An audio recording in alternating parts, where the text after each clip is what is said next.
Hello, I'm Andy Thomas. I am a research assistant professor here at the University of Missouri's Southwest Research Center, and I'm going on 25 years here. So, these are black walnuts, and we're in black walnut country here. And a little bit of background. So when I was a little kid, my grandparents lived in Stockton, Missouri, and we picked up walnuts and sold them to Hammonds, which is a group in Stockton that I'll explain more about in a moment. And a whole pickup load, we got $7, and that was great. Good money as a kid, and it just felt really good. So I guess black walnuts are in my blood. So in this job, from day one, I was able to work on black walnuts. Really, really great for me. So let me talk about Hammonds a little bit. Just about an hour north of here at Stockton, Hammonds Products is the largest buyer, processor, and marketer of black walnuts in the world. It's really the only significant group processing black walnuts. So I'm very privileged to work with them a lot. And so when I started this job in 1996, these trees were about this big. They had just been planted before I started, and at that point I began grafting them.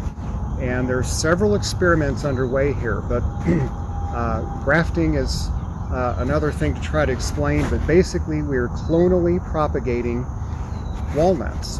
So just as an example, a Macintosh apple or a Jonathan apple is propagated by grafting, where you take a piece from the original tree, you do some fancy art and science work, grafting, and so you're basically clonally propagating copies of the exact same genetics. So if that makes sense.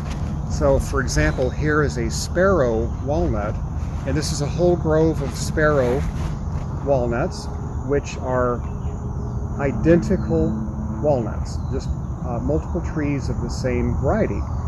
And the reason we like sparrows so much, so let me back up. So when we started this study, we grafted a bunch of trees in some experiments, and at that time, for part of this study, we grafted 6 of what we thought were the most promising black walnut varieties. If I can name them off: Sparrow, McKay, Quick Crop, Tomboy, Football, and Surprise. So they're in blocks, scientifically randomized, replicated blocks. And after all of these years, it is very, very clear that the variety called Sparrow is absolutely the best as far as consistent production of high quality nuts. So back to Hammonds, and the $7 truckload. So many people in Southwest Missouri grew up picking up walnuts that are sold to Hammonds. So all around this area and even out of Missouri are local buyers of black walnuts that work for Hammonds. So the price has usually been 9 or 10 cents a pound for the last 20 years. The last few years they've had to raise the price, so it's getting a little bit better.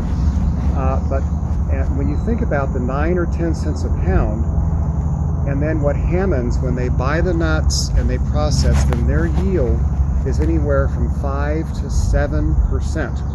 So more than 90% of what they're buying is trash, even though they do also market the shell, which is another story.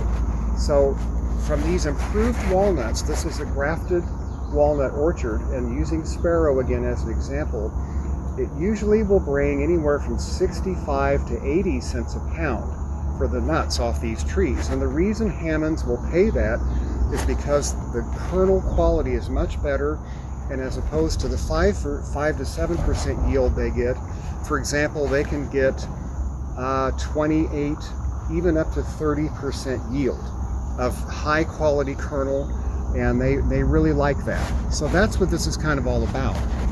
So we know we can grow these improved varieties. We need to learn how to grow them better. For example, the harvesting is still very challenging. So a lot of what we do is still hand harvesting with walnut wizards, picking them up, dumping heavy buckets. I've been working with Hammonds quite a bit on developing an automatic harvester and hulling machine. So the hull, which is the outer green part on the nut, can be up to 80% of the weight of the black walnut. So that's all waste material, organic matter that is far better to leave here in the orchard where we want it, rather than hauling it off and then having to deal with it and dump it later. So this harvester huller will pick up the nut, hull it, and spread the organic matter out on the ground and then dump them in a hopper. So one person can pretty much harvest this several thousand pounds an hour of walnut. That's our dream. So, and then topped with getting 60 to 80 cents a pound, I'm quite convinced that there can be a profitable black walnut production here. So I mentioned sparrow, which is what presently we think is the best walnut, but basically we don't feel that it is good enough to make growing black walnuts economically viable. It's excellent, but not good enough. We need better production. We need a higher percent kernel and higher quality nuts. So around the year 2000, the University of Missouri Agroforestry Center hired a gentleman named Mark Coggazall as a black walnut breeder. And he began breeding the best walnuts we have at the time, including sparrow, and made a number of crosses. This is very, very time consuming and slow to grow them to get nuts and evaluate the nuts. But about 4 years ago, so around 2015 or so, Mark selected initially 12 cultivars or varieties that he thinks has the most promise. So our goal is that sparrow that I keep talking about will be obsolete in a matter of years. As I mentioned, it's excellent but not good enough. Hopefully it can be replaced with one of these new varieties. So you can't see it here, but way over in a different part of this field, I have some new young trees that I'm actively grafting. And again, it'll take 10, 15 years to begin getting the data we really need to pick out hopefully a couple of those that are going to really take black walnut production into the future. And then just as well, there's a new gentleman hired, Dr. Ron Revord, was just hired in 2019 to continue Mark's breeding program. And he is really gung-ho already here in 2020, even during the pandemic. They did a lot of crosses with black walnut. So very exciting.